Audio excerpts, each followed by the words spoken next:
저는 이수진입니다. 평범한 워킹맘이죠.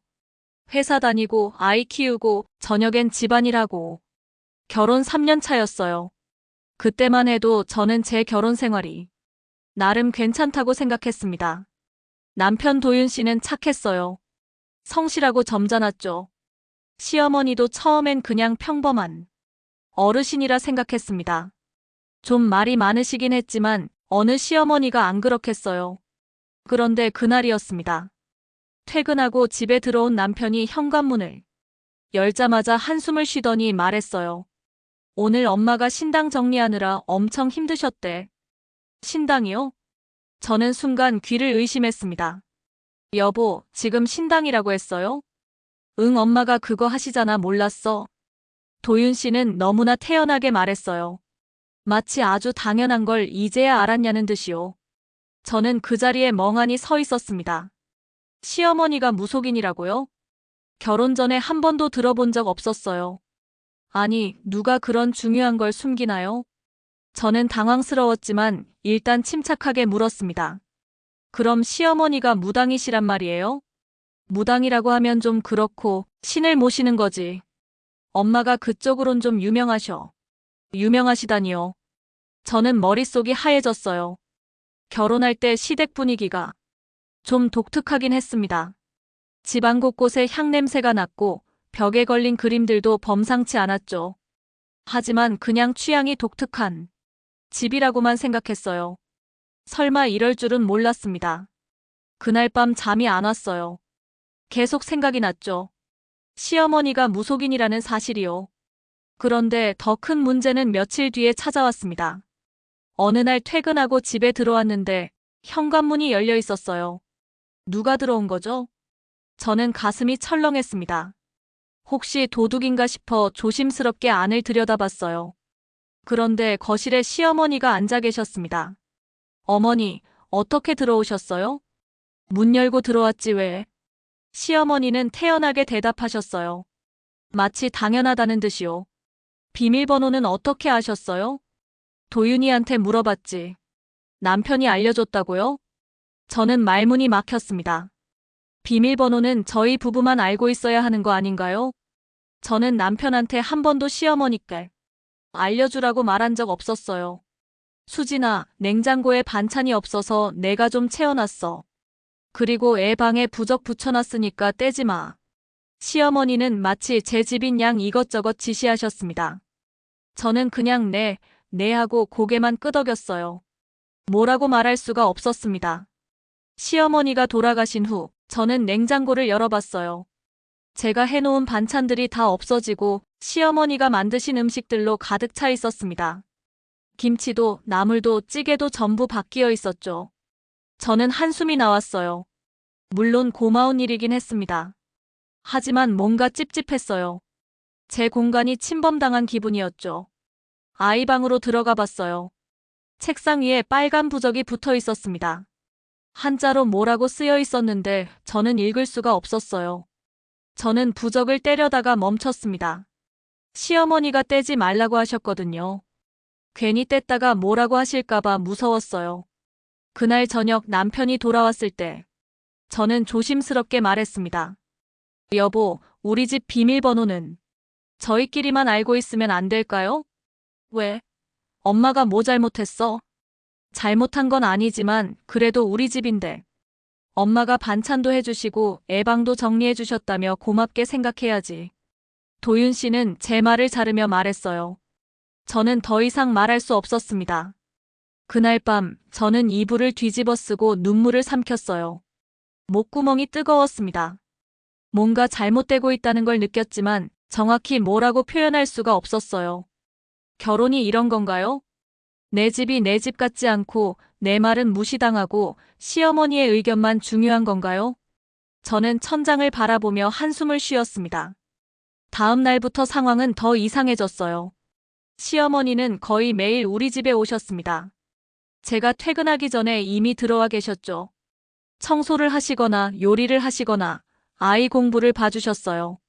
처음엔 고마웠습니다. 정말이에요. 하지만 점점 이상했어요.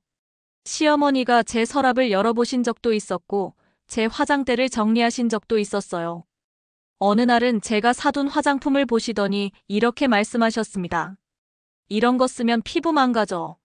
내가 아는 데서 좋은 거 사다 줄게. 저는 그냥 웃으며 괜찮다고 했어요. 하지만 마음속으론 울고 있었습니다. 제 물건인데 제가 선택한 건데 왜 이렇게 간섭하시는 걸까요? 어느 날 저녁 저는 남편에게 조심스럽게 말했습니다. 여보, 어머니가 너무 자주 오시는 것 같아요. 엄마가 우릴 도와주시려는 거잖아. 알아요. 근데 좀 부담스러워요. 수진아, 엄마 입장도 좀 생각해봐. 혼자 계시는데 우리라도 자주 봐야지. 저는 더 이상 말하지 않았습니다. 남편은 제 편이 아니었어요. 항상 시어머니 편이었죠. 그날 밤 저는 혼자 화장실에 앉아 울었습니다. 소리내지 않으려고 입을 막았어요.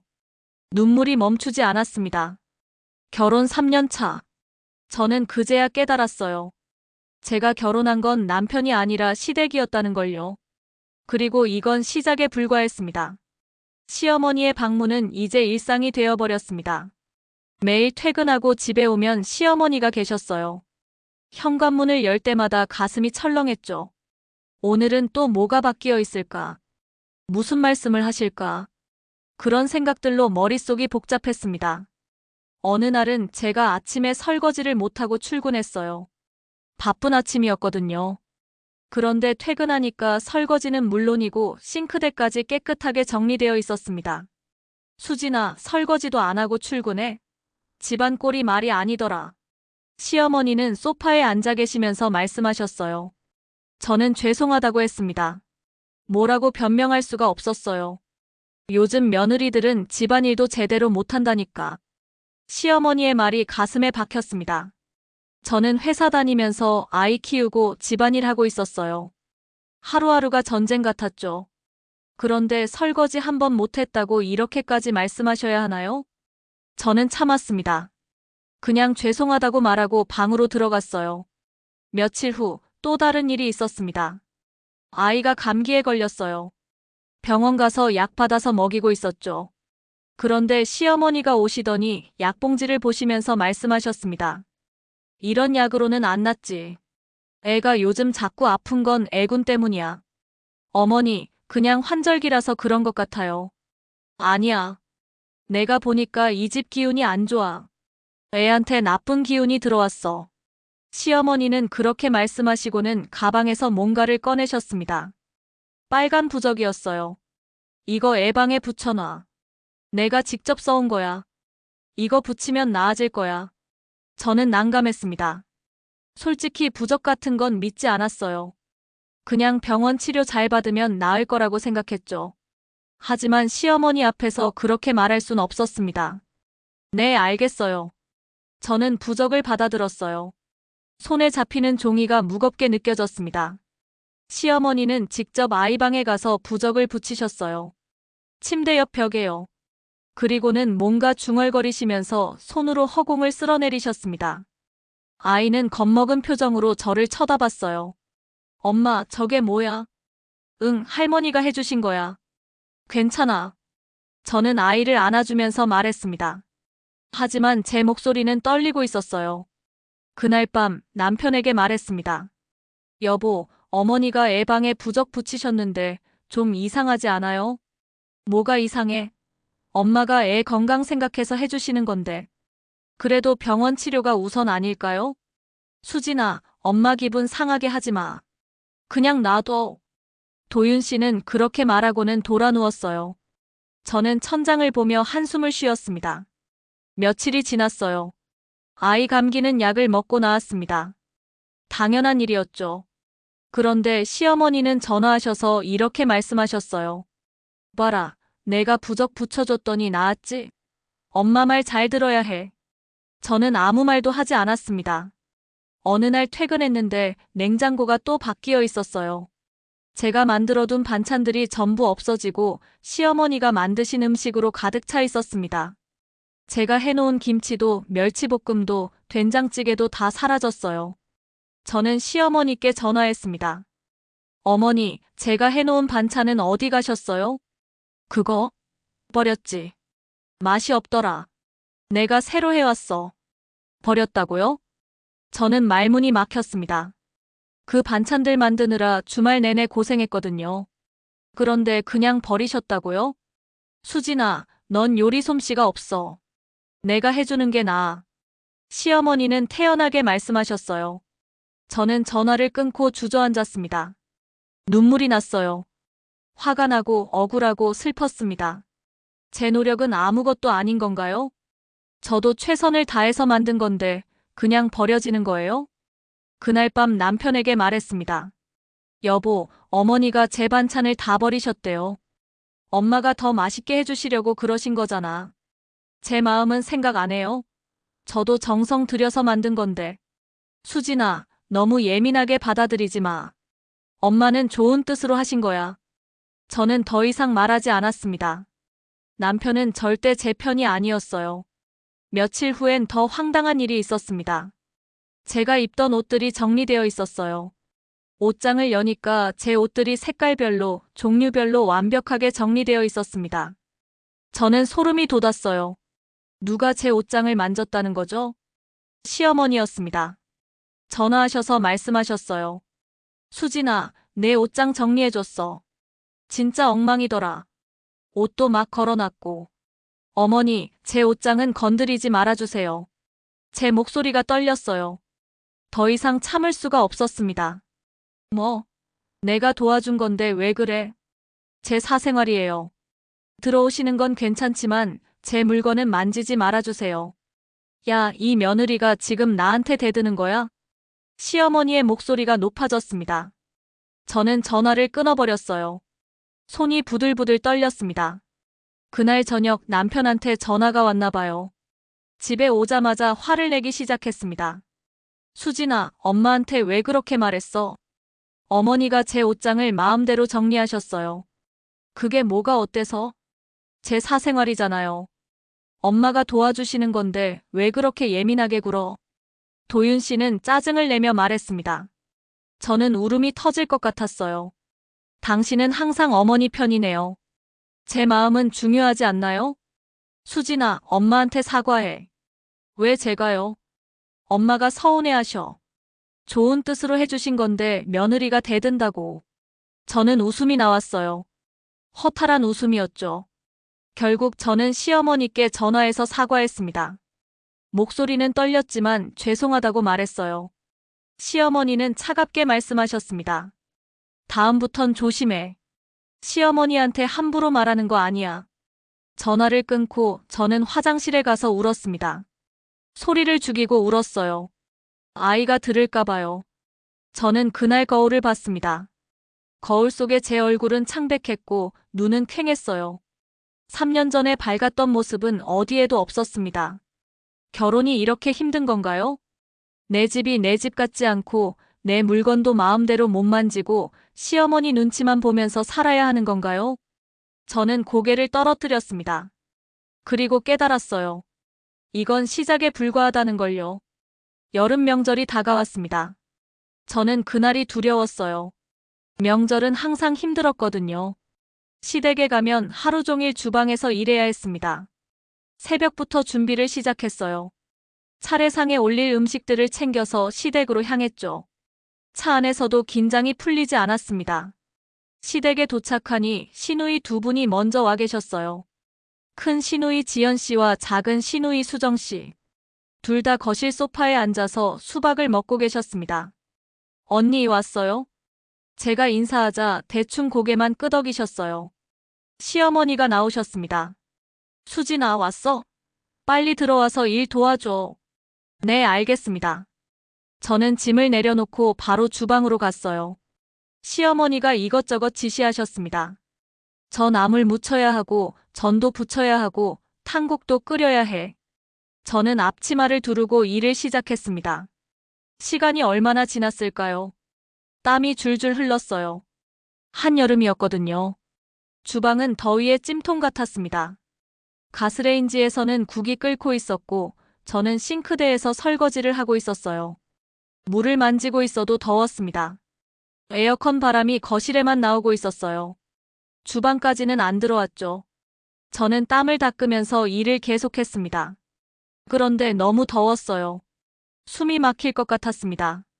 남편 도윤 씨가 주방에 물을 마시러 왔어요. 저는 조심스럽게 속삭였습니다. 여보, 에어컨 좀 켜줄래요? 너무 더워요. 도윤 씨는 고개를 끄덕이더니 거실로 나갔어요. 그리고 시어머니께 물었습니다. 엄마, 에어컨 틀어도 될까요? 저는 그 말을 듣고 가슴이 철렁했어요. 왜 제게 물어보지 않고 시어머니께 물어보는 거죠? 시어머니의 대답이 들려왔습니다. 물 만지는 사람이 뭘 덥다고 그래. 순간 제 손이 멈췄어요. 물 만지는 사람이요? 저는 설거지하면서 물을 만지고 있었습니다. 그런데 그래서 안 덥다는 건가요? 제 눈에 눈물이 맺혔어요. 말도 안 되는 소리였습니다. 물을 만진다고 해서 더위를 안 타는 게 아니잖아요. 저는 지금 땀범벅이 되어서 일하고 있는데요. 남편 도윤 씨는 아무 말도 하지 않았어요. 그냥 거실로 돌아갔습니다. 저는 계속 설거지를 했어요. 눈물이 흘러내렸지만 닦을 수가 없었습니다. 손에 물이 묻어 있었거든요. 거실에서는 웃음소리가 들렸어요. 시누이 두 분이 수박을 먹으면서 텔레비전을 보고 계셨습니다. 시원한 에어컨 바람을 쐬면서요. 저는 주방에서 혼자 땀을 흘리며 일하고 있었어요. 이게 맞는 건가요? 왜 저만 이렇게 일해야 하죠? 시누이 두 분은 왜 도와주지 않는 거예요? 하지만 저는 아무 말도 할 수 없었습니다. 며느리니까요. 며느리는 참아야 하니까요. 점심 준비가 다 끝났습니다. 상을 차리고 음식을 내놨어요. 모두 둘러앉아서 식사를 했습니다. 시어머니가 말씀하셨어요. 수진이가 만든 전은 좀 짜네. 제가 만든 전을 드시더니 그렇게 말씀하셨습니다. 저는 죄송하다고 했어요. 다음엔 간 조절 잘해야지. 시누이 지연 씨가 거들었습니다. 맞아요. 우리 엄마 입맛에 맞춰야죠. 저는 고개를 숙였습니다. 식사가 끝나고 또 설거지가 시작됐어요. 산더미 같은 설거지였습니다. 그릇도 냄비도 프라이팬도 전부 제 몫이었어요. 시누이 두 분은 다시 거실로 가셨습니다. 엄마, 우리 먼저 갈게요. 약속이 있어서요. 그래, 조심히 가거라. 시어머니는 웃으며 배웅하셨어요. 저는 주방에서 그 모습을 봤습니다. 가슴이 답답했어요. 시누이 두 분은 하루 종일 거실에만 계셨어요. 설거지 한 번 안 도와주셨죠. 그런데도 시어머니는 아무 말씀 안 하셨습니다. 저는 계속 설거지를 했어요. 손이 붉게 부어올랐습니다. 남편은 거실에서 휴대폰만 보고 있었어요. 저는 속으로 울었습니다. 왜 아무도 저를 도와주지 않는 거죠? 왜 저만 이렇게 힘들어야 하나요?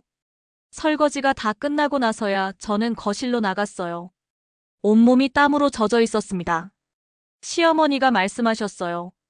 수진아, 수고했어. 이제 가도 돼. 저는 허탈한 웃음이 나왔어요. 수고했다는 말 한마디. 그게 전부였습니다. 집으로 돌아오는 차 안에서 저는 창밖을 봤어요. 아무 말도 하지 않았습니다. 남편이 물었습니다. 왜 그래? 피곤해? 응. 저는 짧게 대답했어요. 더 이상 말하고 싶지 않았습니다. 오늘 수고했어. 엄마도 고맙다고 하시더라. 저는 대답하지 않았어요. 고맙다는 말이 무슨 소용인가요? 저는 지금 온몸이 쑤시고 마음은 무너져 내리는데요. 집에 도착해서 샤워를 했습니다. 뜨거운 물이 몸을 적셨어요. 그제야 눈물이 터져 나왔습니다. 저는 샤워실에서 소리 없이 울었어요. 얼마나 울었을까요? 물소리에 섞여서 제 울음소리는 들리지 않았습니다. 샤워를 마치고 나왔는데 거울에 비친 제 모습이 너무 초라해 보였어요. 눈은 붉게 부어 있었고 얼굴은 헬쑥했습니다. 저는 거울 속 제 모습을 오래 바라봤어요. 이게 제 모습인가요? 3년 전 웃으면서 결혼식장에 들어갔던 그 여자가 저 맞나요? 저는 고개를 떨어뜨렸습니다. 그날 밤 잠을 이룰 수가 없었어요. 천장을 보면서 생각했습니다. 앞으로 명절마다 이렇게 살아야 하는 건가요? 시누이 두 분은 편하게 쉬고 저만 주방에서 일하고 더워도 참고 힘들어도 참고 그렇게 살아야 하는 건가요? 그리고 남편은 절대 제 편이 되어주지 않는 거죠? 제 마음속에서 뭔가가 조금씩 깨져나가는 느낌이었습니다. 참을 만큼 참았다는 생각이 들기 시작했어요. 하지만 아직은 아니었습니다. 아직은 더 참아야 했어요. 며느리니까요. 명절이 지나고 며칠 후였습니다. 시어머니한테서 전화가 왔어요. 저녁을 같이 먹자는 거였습니다. 저는 피곤했지만 거절할 수 없었어요. 남편도 가자고 했거든요. 시댁으로 갔습니다. 식사를 하는 동안 시어머니는 이것저것 물으셨어요. 아이는 잘 크고 있냐, 회사는 어떠냐, 그런 일상적인 이야기들이었죠. 저는 대답하면서도 불안했습니다. 뭔가 이상했어요. 시어머니가 이렇게 다정하게 대하실 리 없었거든요. 식사가 끝나고 차를 마실 때였습니다. 시어머니가 본론을 꺼내셨어요. 수진아, 둘째 계획은 어떻게 되는 거야? 순간 제 손이 멈췄습니다. 둘째요? 아직 생각 안 해봤어요. 제가 조심스럽게 대답했습니다. 생각 안 해봤다니? 벌써 첫째가 몇 살인데? 시어머니의 목소리가 조금 날카로워졌어요. 저희는 아직 여유가 없어서요. 회사도 다니고 경제적으로도 부담이 되고. 경제적으로 부담이면 내가 도와줄게. 둘째는 꼭 낳아야 해. 저는 당황했습니다. 아이를 낳는 건 제 선택 아닌가요? 왜 시어머니가 결정하시는 거죠? 남편 도윤 씨를 봤어요. 남편은 아무 말도 하지 않고 있었습니다. 어머니, 저희가 천천히 생각해 볼게요. 천천히? 지금도 늦었어. 빨리 낳아야지. 시어머니는 단호하게 말씀하셨어요. 저는 숨이 막혔습니다. 우리 집안은 대대로 자식을 많이 낳았어. 너도 최소 둘은 낳아야지. 하나만 낳고 끝내면 안 돼. 하지만 어머니, 요즘은 다들 한 명만 낳아서 키우는 추세잖아요. 그게 무슨 소리야? 우리 집 며느리가 그러면 안 되지. 시어머니의 목소리가 높아졌습니다. 저는 입술을 깨물었어요. 어머니, 저도 제 인생이 있어요. 회사도 다니고 있고, 육아도 힘들고. 회사 그만두면 되잖아. 애 키우는 게 우선이지. 저는 일을 계속하고 싶어요. 제 목소리도 조금 높아졌습니다. 시어머니가 찻잔을 탁 내려놓으셨어요. 수진아, 지금 나한테 대드는 거야? 아니에요. 그냥 제 의견을 말씀드리는 거예요. 의견? 며느리가 시어머니한테 무슨 의견이야?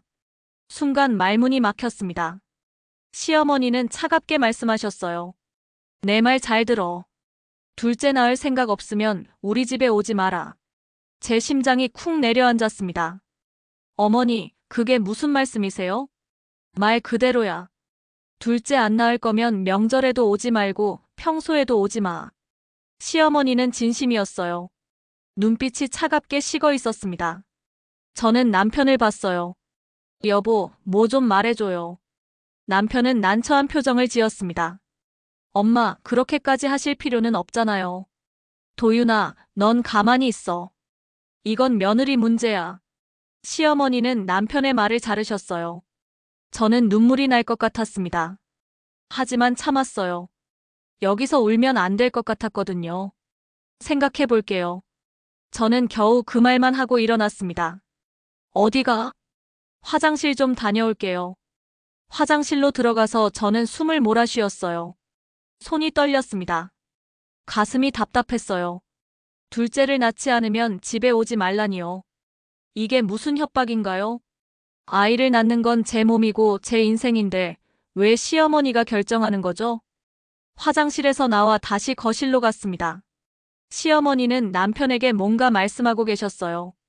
도윤아, 내가 수진이 잘 설득해야 해. 둘째는 꼭 낳아야 한다고. 알겠어요, 엄마. 남편이 고개를 끄덕였습니다. 저는 그 모습을 보고 허탈했어요. 남편은 결국 어머니 편이었습니다. 집으로 돌아오는 차 안에서 저는 말했어요. 여보, 어머니 말씀이 너무 심하지 않아요? 엄마가 좀 그러셔도 이해해줘. 손주를 더 보고 싶으신 거잖아. 이해해달라고요? 둘째 안 낳으면 오지 말라는데요? 그건 그냥 하신 말씀이야. 진심은 아니실 거야. 저는 웃음이 나왔어요.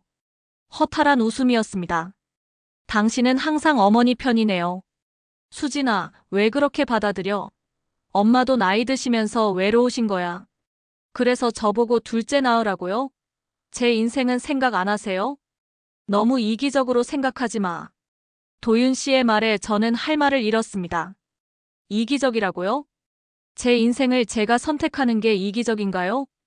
집에 도착해서 저는 방으로 들어갔어요. 남편은 거실에서 텔레비전을 켰습니다. 저는 침대에 누워 천장을 봤어요. 눈물이 흘러내렸습니다. 결혼이 이런 건가요? 내 몸도 내 선택도 모두 시댁의 것이 되는 건가요? 며칠 후 저는 시댁에 가지 않았습니다. 명절도 아니었고 특별한 일도 없었으니까요. 그런데 남편한테 전화가 왔나 봐요. 수진아, 엄마가 왜 안 오냐고 하시는데 별일 없으면 안 가도 되는 거 아니에요? 엄마가 서운해하셔. 제가 왜 자꾸 가야 해요? 제 목소리가 날카로워졌습니다. 남편은 한숨을 쉬었어요. 수진아, 이러지 마. 엄마 기분 상하게 하지 말고. 저는 전화를 끊어버렸습니다. 그날 밤 시어머니한테서 직접 전화가 왔어요. 수진아, 너 요즘 왜 이러는 거야? 집에도 안 오고. 죄송해요, 어머니. 바빠서요. 바쁘긴 뭐가 바빠? 시댁 오는 게 그렇게 싫어? 그런 게 아니라. 그럼 뭐야? 둘째 이야기 나온 게 불만이야? 저는 대답하지 않았습니다. 시어머니가 차갑게 말씀하셨어요. 내가 분명히 말했지. 둘째 낳을 생각 없으면 우리 집에 오지 말라고. 네, 알겠어요. 저는 짧게 대답하고 전화를 끊었습니다. 그날 밤 남편과 큰 싸움이 났어요. 괜히 엄마 심기 건드려서 이게 뭐야? 제가 뭘 잘못했어요? 엄마한테 그렇게 말하면 어떡해? 어머니가 먼저 저한테 오지 말라고 하셨어요. 그래도 넌 며느리잖아. 참아야지. 참아야 한다고요? 저는 그 말에 무너져 내렸습니다. 언제까지 참아야 해요? 저도 사람이에요. 수진아, 제발 좀 참아줘. 나도 힘들어. 남편도 지쳐 보였어요. 하지만 저는 더 지쳐 있었습니다. 그날 밤 저는 혼자 울었어요. 그리고 처음으로 생각했습니다. 이혼이라는 단어를요. 몇 주가 지났습니다. 저는 시댁에 가지 않았어요. 명절도 아니었고 억지로 갈 필요를 못 느꼈습니다. 시어머니한테서 몇 번 전화가 왔지만 받지 않았어요. 남편은 중간에서 난처해했죠. 그러던 어느 날이었습니다. 아이 학교 문제를 생각하게 됐어요. 지금 사는 주택은 학군이 좋지 않았거든요. 게다가 집도 낡았고 겨울엔 춥고 여름엔 더웠습니다. 저는 남편에게 말했어요. 여보, 우리 이사 가는 거 어때요? 이사? 갑자기 왜? 아이 학교 문제도 있고 이 집은 너무 불편해요. 아파트로 가면 좋겠어요. 남편은 난색을 보였습니다. 아파트는 돈이 많이 들잖아. 제 적금도 있고 대출 받으면 되잖아요. 저는 간절했어요. 이 주택에서 벗어나고 싶었습니다. 사실 이유가 하나 더 있었어요. 시어머니가 비밀번호를 알고 있잖아요. 멀리 떨어진 아파트로 가면 자주 못 오실 것 같았습니다. 일단 엄마한테 말씀드려보자. 남편이 말했습니다. 왜 어머니한테 말씀드려요? 우리 집 일인데. 그래도 엄마 의견도 들어봐야지. 저는 한숨이 나왔어요. 우리 부부 일인데 왜 시어머니 허락을 받아야 하는 거죠? 며칠 후 남편이 시어머니께 이사 이야기를 꺼냈나 봐요. 시어머니한테서 전화가 왔습니다. 수진아, 이사 간다는 게 무슨 소리야? 네, 어머니. 아이 학교 문제도 있고 해서요. 주택이 뭐가 불편해? 여기 살기 좋잖아. 겨울엔 춥고 여름엔 더워요. 관리도 힘들고. 그게 뭐가 힘들어? 내가 젊었을 땐 더 힘든 집에서 살았어. 시어머니는 이해하려 하지 않으셨습니다. 어머니, 저희가 결정한 거예요. 결정? 돈은 어디서 나는데? 제 적금이랑 대출 받으면 돼요. 적금? 그 돈 있으면 나 줘. 저는 귀를 의심했습니다. 네. 이사 갈 돈 있으면 나 줘. 주택 계속 살아. 시어머니는 진심이었어요. 제 적금을 달라고요? 제가 몇 년 동안 모은 돈인데요. 어머니, 그건 제 돈이에요. 너희 돈이 곧 우리 집안 돈이지. 이사 가지 말고 나 줘. 안 돼요. 저는 이사 갈 거예요. 제 목소리가 단호해졌습니다. 시어머니가 화를 내셨어요. 이 며느리가 지금 나한테 대드는 거야? 대드는 게 아니라 제 의견을 말씀드리는 거예요. 의견? 시어머니 말을 안 듣겠다는 거잖아. 저는 더 이상 대화하고 싶지 않았습니다. 어머니, 저는 이사 갈 거예요. 죄송하지만 저희 결정이에요. 전화를 끊었습니다. 손이 떨렸어요. 처음으로 시어머니께 제대로 반대 의사를 밝힌 거였습니다. 남편한테서 전화가 왔어요. 수진아, 엄마가 엄청 화나셨어. 뭐라고 말한 거야? 사실대로 말했어요. 우리 이사 간다고. 엄마 허락도 안 받고. 왜 허락을 받아야 해요? 우리 집인데. 수진아, 엄마 기분 좀 생각해줘. 당신은 내 기분은 생각 안 해요? 저는 소리를 질렀습니다. 더 이상 참을 수 없었어요. 남편은 한숨을 쉬었습니다. 알았어. 이사 가자. 근데 엄마한테 사과는 해야 해. 싫어요. 저는 단호하게 말했습니다. 그날부터 저는 아파트를 알아보기 시작했어요. 좋은 물건을 찾았습니다. 학군도 좋고 깨끗한 아파트였어요. 계약금을 걸고 계약서를 썼습니다. 드디어 이사를 가는 겁니다. 저는 가슴이 두근거렸어요. 새로운 시작이 될 거라고 생각했죠. 하지만 문제가 생겼습니다. 이사 날짜를 잡은 다음 날이었어요. 집에 들어왔는데 시어머니가 계셨습니다. 어머니, 어떻게 오셨어요? 왔으면 됐지. 시어머니는 차갑게 말씀하셨어요. 그런데 뭔가 이상했습니다. 거실에 물건들이 놓여 있었어요. 붕징, 향로, 그리고 붉은 천들이요. 어머니, 이게 뭐예요? 신당 차렸어. 이 집에 신을 모실 거야. 저는 눈앞이 캄캄했습니다. 신당이요? 우리 집 거실에요? 어머니, 농담이시죠? 농담 아니야. 이 집에 신이 깃들어야 해. 시어머니는 진지했습니다. 저는 남편한테 전화했어요. 여보, 빨리 와요. 어머니가 집에 신당을 차렸어요. 뭐? 남편도 놀란 것 같았습니다. 1시간 후 남편이 집에 왔어요. 거실을 보더니 말문이 막혔습니다. 거실 한쪽이 완전히 신당으로 변해 있었거든요. 엄마, 이게 무슨 일이에요? 도윤아, 너희가 이사 간다며? 안 돼. 이 집은 이제 신이 머무는 곳이야. 시어머니는 단호하게 말씀하셨어요. 엄마, 그래도 이건 너무하잖아요. 뭐가 너무해? 며느리가 시어머니 말 안 듣는 게 너무한 거지. 저는 참을 수 없었습니다. 어머니, 이건 우리 집이에요. 허락도 없이 신당을 차리시면 안 돼요. 허락? 내 아들 집인데 내가 왜 허락을 받아? 시어머니가 소리쳤습니다. 어머니, 제발 이러지 마세요. 저희 이사 가야 해요. 이사? 이 신당을 두고 가겠다는 거야? 그럼 다 치워주세요. 못 치워. 신을 함부로 건드리면 벌받아. 저는 울음이 터질 것 같았어요. 남편을 봤습니다. 남편은 난처한 표정으로 서 있었어요. 여보, 뭐 좀 말해요. 엄마, 일단 이건 치우시는 게. 도윤아, 넌 가만히 있어. 엄마가 알아서 할게. 시어머니는 남편의 말도 자르셨습니다. 저는 그날 밤 한숨도 자지 못했어요. 거실에 차려진 신당이 자꾸 눈에 밟혔습니다. 이게 정말 일어나고 있는 일인가요? 제 집 거실에 신당이 차려져 있다니요. 며칠이 지났습니다. 시어머니는 매일 집에 오셨어요. 신당 앞에서 기도하시고 향을 피우셨습니다. 저는 미칠 것 같았어요. 집이 제 집 같지 않았습니다. 향 냄새가 진동했고 시어머니는 하루 종일 계셨어요. 저는 결심했습니다. 이사 가는 겁니다. 신당이 있든 말든 무조건 가는 거예요. 남편에게 말했습니다. 여보, 저는 이사 갈 거예요. 당신은 여기 남을래요? 같이 갈래요? 남편은 놀란 표정을 지었습니다. 수진아, 진정해. 진정 못해요. 저는 더 이상 못 참아요. 제 목소리는 떨리고 있었습니다. 남편은 한참을 망설이다가 말했어요. 같이 가자. 엄마한테는 내가 말할게.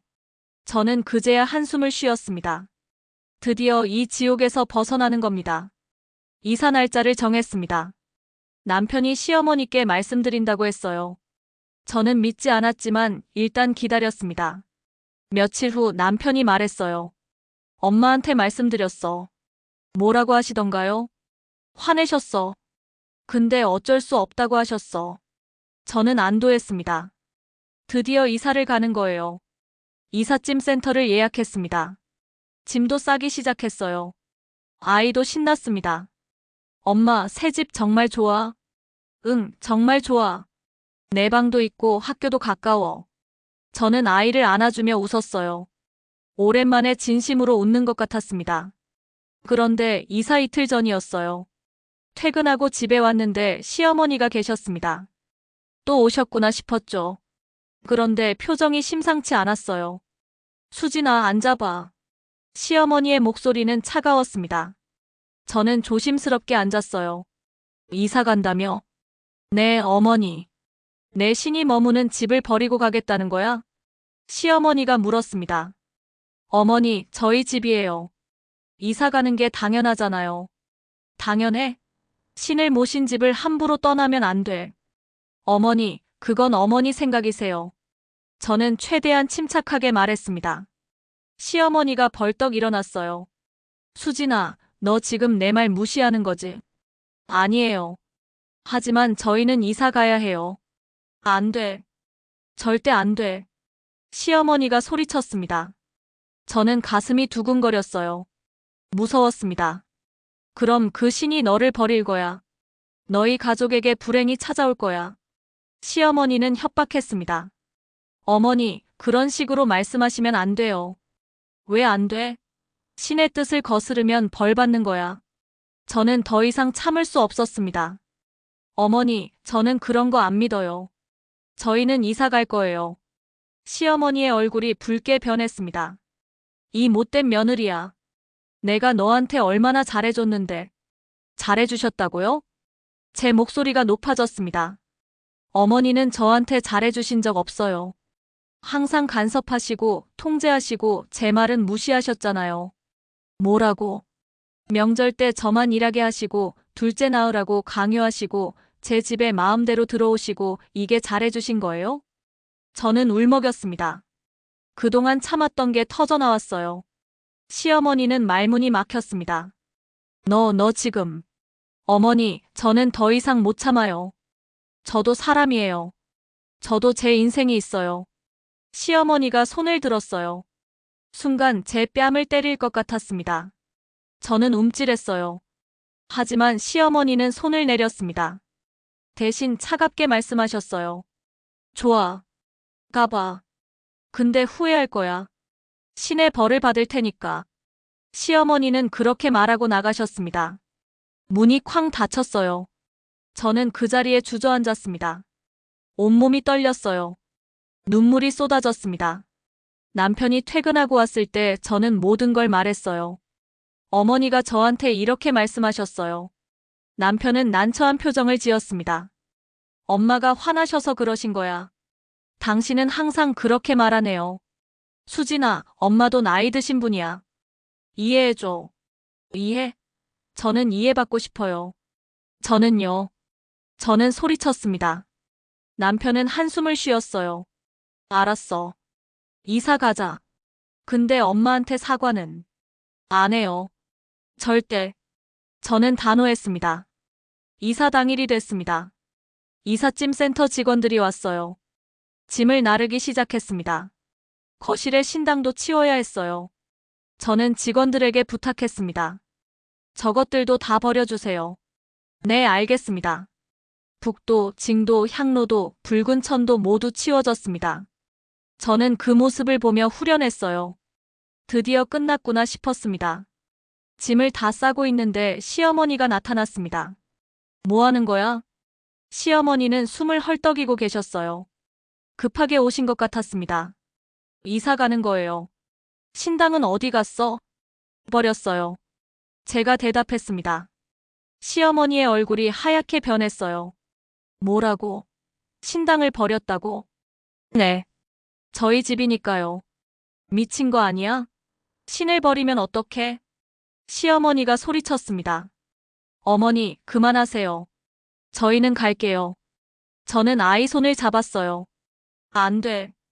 절대 못 가. 시어머니가 문을 막아섰습니다. 어머니, 비켜주세요. 싫어. 너희 못 가. 저는 남편을 봤어요. 여보, 좀 말씀드려요. 남편이 앞으로 나섰습니다. 엄마, 비켜주세요.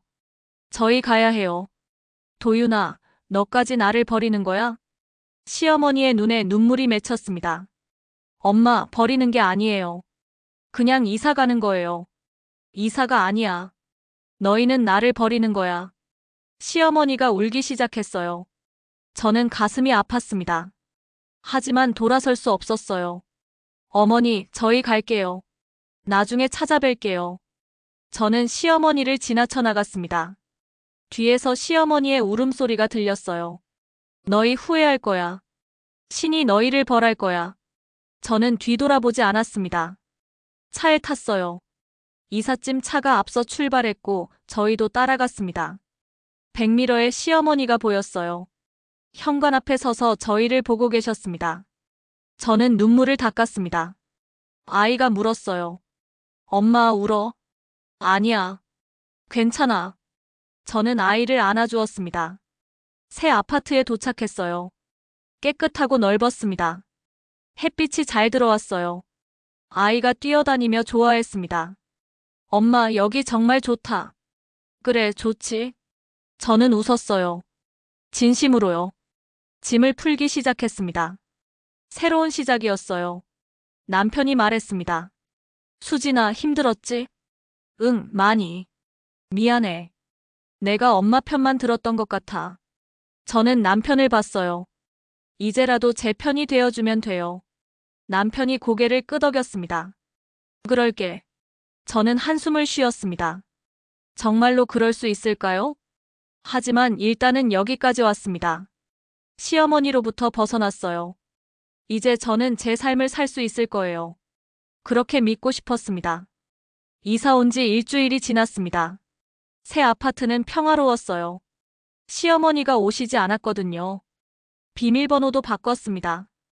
이번엔 남편한테도 절대 알려주지 말라고 단단히 말했어요. 아이는 새 학교에 적응하고 있었고, 저도 회사 다니며 일상을 찾아가고 있었습니다. 그런데 친정어머니한테서 전화가 왔어요. 수진아, 밥 먹으러 와. 네, 엄마. 오랜만에 친정에 갔습니다. 어머니가 제일 좋아하는 음식들을 준비해 놓으셨어요. 식사를 하면서 어머니가 물으셨습니다. 시댁은 어떠니? 저는 순간 말문이 막혔어요. 괜찮아요. 거짓말이었습니다. 아버지가 저를 쳐다보셨어요. 수진아, 무슨 일 있지? 아버지는 날카로웠습니다. 제 표정만 봐도 아시는 것 같았어요. 아니에요, 아빠. 거짓말하지 마.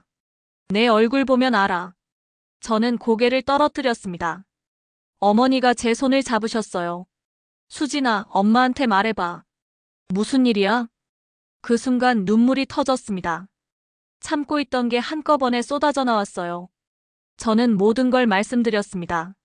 시어머니가 무속인이라는 것, 집에 마음대로 들어오시는 것, 명절 때 저만 일하게 하는 것, 둘째를 강요하신 것, 거실에 신당을 차린 것까지요. 부모님은 말없이 들으셨어요. 다 말하고 나니 한숨이 나왔습니다. 아버지의 얼굴이 굳어 있었어요. 그게 정말이야? 네, 아빠. 아버지가 주먹을 쥐셨습니다. 이건 아니지. 이건 정말 아니야. 어머니도 화가 나신 것 같았어요. 우리 딸이 그렇게 고생했는데 왜 진작 말 안 했어?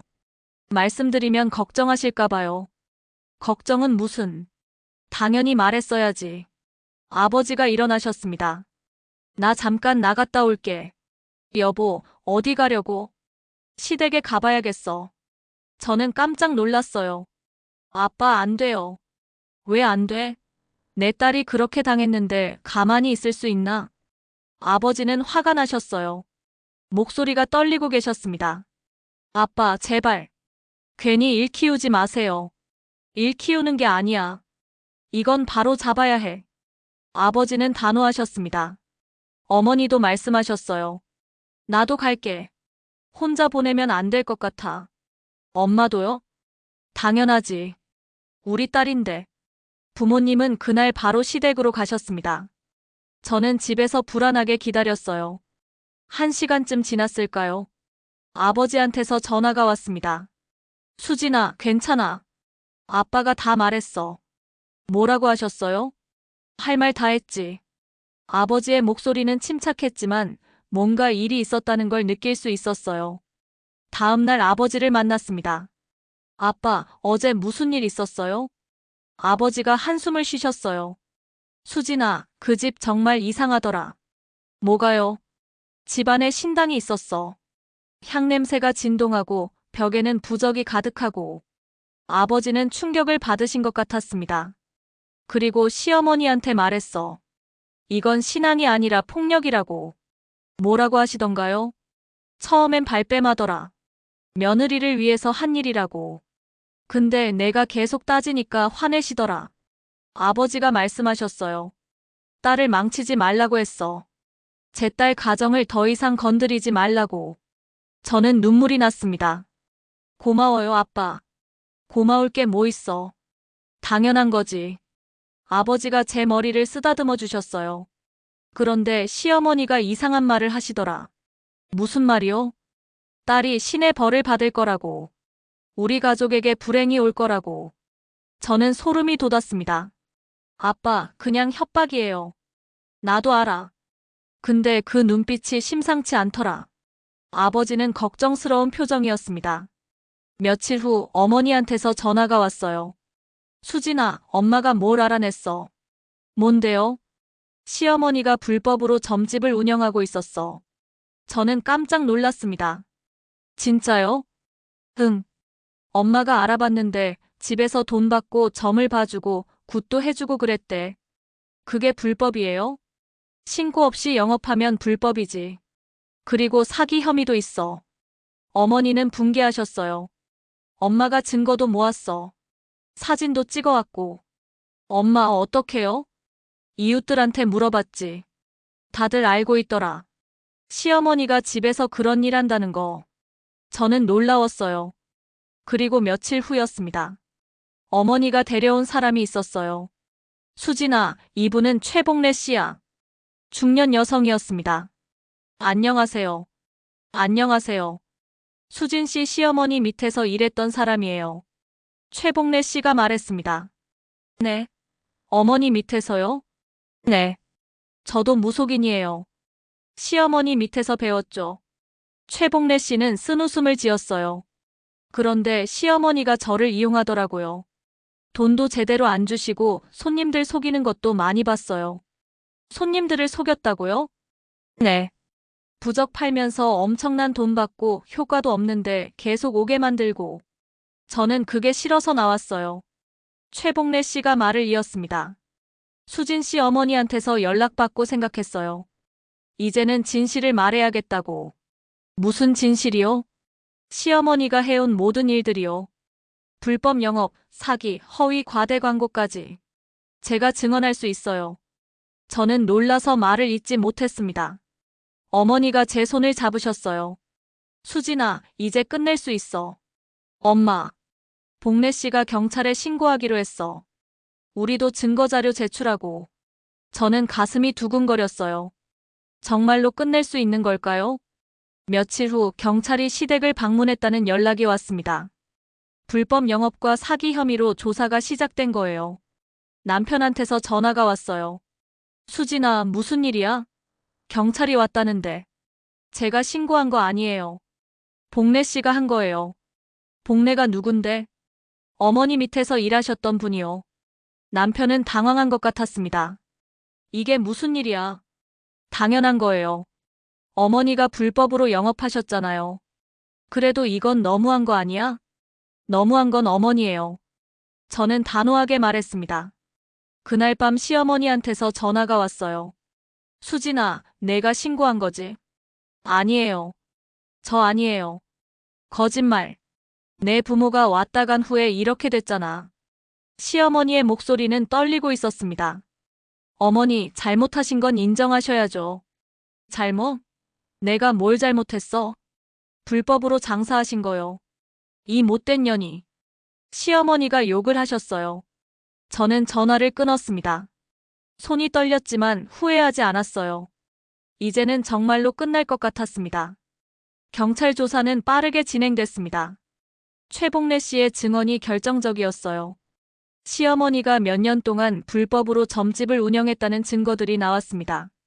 신고 없이 영업했고 손님들한테 과도한 금액을 받았고 효과 없는 부적을 팔아 사기 행각을 벌였다는 거였어요. 며칠 후 연락이 왔습니다. 시댁집에 대한 강제 철거 명령이 내려진 거예요. 불법 종교시설로 판정됐습니다. 남편한테서 전화가 왔어요. 수진아, 큰일 났어. 무슨 일인데요? 엄마 집에 있던 신당이 다 철거됐어. 남편의 목소리는 떨리고 있었습니다. 그럴 수밖에 없었어요. 수진아, 이게 내가 원하던 거야? 제가 원한 건 평범하게 사는 거였어요. 어머니가 저를 괴롭히지 않는 거였고요. 저는 침착하게 말했습니다. 엄마가 완전히 무너지셨어. 지금 아무것도 못하시고 계셔. 그건 어머니가 자초하신 일이에요. 수진아, 너무한 거 아니야? 남편이 화를 냈습니다. 너무한 건 어머니예요. 저한테 한 일들 생각해봐요. 그래도 엄마잖아. 내 엄마라고. 저는 한숨이 나왔어요. 남편은 여전히 어머니 편이었습니다. 여보, 당신은 엄마의 아들이에요. 제 남편이에요? 뭐? 대답해봐요. 당신은 누구 편이에요? 남편은 대답하지 못했습니다. 생각해봐요. 그리고 대답해줘요. 저는 전화를 끊었습니다. 며칠 후 시누이들한테서 연락이 왔어요. 먼저 큰 시누이 지연 씨였습니다. 수진 씨, 엄마 일이 이렇게 된 거 알아요? 네, 알아요. 어떻게 이럴 수 있어요? 시어머니한테 이렇게까지 해요? 지연 씨는 화가 나 계셨어요. 언니, 어머니가 저한테 어떻게 하셨는지 아세요? 그래도 그렇지, 경찰에 신고까지 해요? 제가 신고한 거 아니에요. 복래 씨가 한 거예요. 그게 중요해요? 결국 수진 씨 때문이잖아요. 저는 웃음이 나왔어요. 언니, 명절 때 언니는 거실에서 쉬고 계셨죠? 저만 주방에서 일할 때요. 그게 지금 무슨 상관이에요? 저는 며느리니까 참아야 했어요. 근데 어머니는 선을 넘으셨어요. 수진 씨, 정말 이기적이네요. 지연 씨가 전화를 끊었습니다. 작은 시누이 수정 씨한테서도 전화가 왔어요. 수진 씨, 엄마 때문에 우리 집안 망신당했어요. 제 잘못이 아니에요. 당신이 참았으면 이런 일 없었을 거 아니에요? 참을 만큼 참았어요. 그래서 가족을 망가뜨린 거예요? 수정 씨도 화가 나 계셨습니다. 저는 더 이상 대꾸하지 않았어요. 무슨 말을 해도 소용없을 것 같았습니다. 시누이들은 저를 원망했어요. 어머니를 괴롭힌 나쁜 며느리로 생각하는 거였죠. 하지만 저는 후회하지 않았습니다. 일주일 후 남편이 집에 왔어요. 표정이 많이 지쳐 보였습니다. 수진아, 우리 얘기 좀 하자. 응. 저는 소파에 앉았어요. 남편도 앉았습니다. 한참을 침묵이 흘렀어요. 수진아, 미안해. 남편이 먼저 말을 꺼냈습니다. 뭐가요? 내가 내 편이 아니었던 것 같아. 항상 엄마 편만 들었지. 저는 남편을 봤어요. 엄마 집에 갔다 왔어. 신당이 다 치워지고 엄마는 멍하니 앉아 계시더라. 남편의 목소리가 떨렸습니다. 그 모습을 보니까 알겠어. 엄마가 얼마나 집착했는지. 당신도 이제야 알았어요? 응. 늦었지만 알았어. 엄마가 잘못하신 거. 남편이 제 손을 잡았어요. 수진아, 나한테 기회를 줄 수 있어? 기회요? 이제부터는 내 편이 될게. 엄마의 아들이 아니라 내 남편으로 살게. 저는 남편의 눈을 들여다봤습니다. 진심인 것 같았어요. 당신이 정말로 제 편이 될 수 있어요? 할게. 약속해. 쉽지 않을 거예요. 알아. 그래도 하고 싶어. 남편의 눈에 눈물이 맺혔습니다. 저는 한참을 생각했어요. 조건이 있어요. 뭔데? 어머니가 우리 삶에 간섭하시면 당신이 막아야 해요. 제가 아니라 당신이요. 알겠어. 그리고 앞으로 모든 결정은 우리 둘이 하는 거예요. 어머니 허락받는 거 없어요. 응, 그렇게 할게. 남편이 고개를 끄덕였습니다. 당신이 엄마의 아들이 아니라 제 남편이 될 수 있다면 그때 다시 생각할게요. 수진아, 지켜보고 있을게요. 저는 남편의 손을 꼭 잡았습니다. 그날 이후 남편은 달라졌어요. 시어머니한테서 전화가 와도 적당히 받고 끊었고 제 의견을 먼저 물어봤습니다. 완벽하진 않았지만 노력하는 게 보였어요. 한 달쯤 지났을까요? 아이가 학교에서 상을 받았습니다. 저는 뿌듯했어요. 엄마, 우리 집 좋아. 이제 웃는 것 같아. 아이가 말했습니다. 저는 깜짝 놀랐어요. 엄마가 전에는 안 웃었어? 응. 맨날 슬픈 얼굴이었어. 근데 이제는 웃어. 아이의 말에 가슴이 뭉클했습니다. 제가 그렇게 힘들어 보였나 봐요. 엄마가 앞으로 더 많이 웃을게. 저는 아이를 꼭 안아주었습니다. 새 아파트 창문으로 햇빛이 들어왔어요. 따뜻했습니다. 저는 이제 제 삶을 살고 있었어요. 시어머니로부터 자유로워졌고 아이는 행복해했고 남편은 변하고 있었습니다. 물론 앞으로도 쉽지 않을 거예요. 시어머니는 여전히 저를 원망할 거고 시누이들도 마찬가지일 겁니다. 하지만 괜찮아요. 저는 더 이상 참지 않을 거니까요. 제 인생은 제가 살 거니까요. 그날 밤 텔레비전을 보다가 문득 궁금해졌습니다. 시어머니는 지금 뭘 하고 계실까요? 한편 그 시각, 시댁주택 거실이었습니다. 빈 공간이었어요. 신당은 다 철거됐고 향로도 없었습니다. 시어머니는 홀로 바닥에 앉아 계셨어요. 손에 향 하나를 들고 계셨습니다. 불을 붙이셨어요. 가느다란 연기가 올라갔습니다. 신은 나를 버리지 않았다. 시어머니는 중얼거리셨어요. 나를 버린 건 며느리야. 신은 아니야. 촛불이 흔들렸습니다. 어둠 속에서 시어머니의 그림자가 길게 늘어졌어요. 언젠가 후회할 거야. 다들 후회할 거야. 시어머니의 목소리는 공허했습니다. 향 연기만이 천천히 사라져갔습니다. 화면이 서서히 어두워졌어요. 그리고 암전. 끝.